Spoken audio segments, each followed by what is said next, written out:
नवनिर्वाचित खासदार ज्योती वाघमारेंचा शपथविधी चर्चेत आहे। सावित्रीमाईंच्या वेशात खासदार ज्योती वाघमारेंनी शपथ घेतली आहे।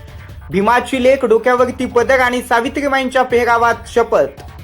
त्यामुळे त्या पहिल्याच दिवशी सभागृहामध्ये सगळ्यांच्या गळ्यातील ताईत मी डॉक्टर ज्योती सावित्री नागनाथ वाघमारे राज्यसभेची सदस्य म्हणून निवडून आले असल्याने ईश्वर साक्ष शपथ घेते की कायद्याद्वारे स्थापित झाले आहे अशा भारतीय संविधानाबद्दल मी खरी श्रद्धा व निष्ठा बाळगीन, भारताची सार्वभौमता व एकात्मता उन्नत राखीन आणि आता जे कर्तव्य मी हाती घेणार आहे ते निष्ठापूर्वक पार पाडेन।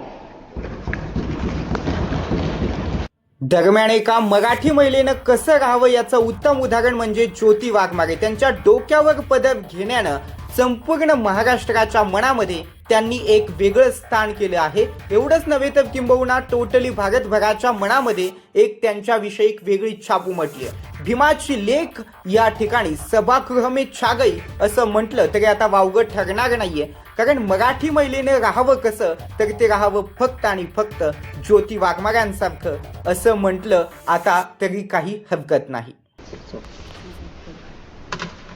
Congratulations. All the best. All the best.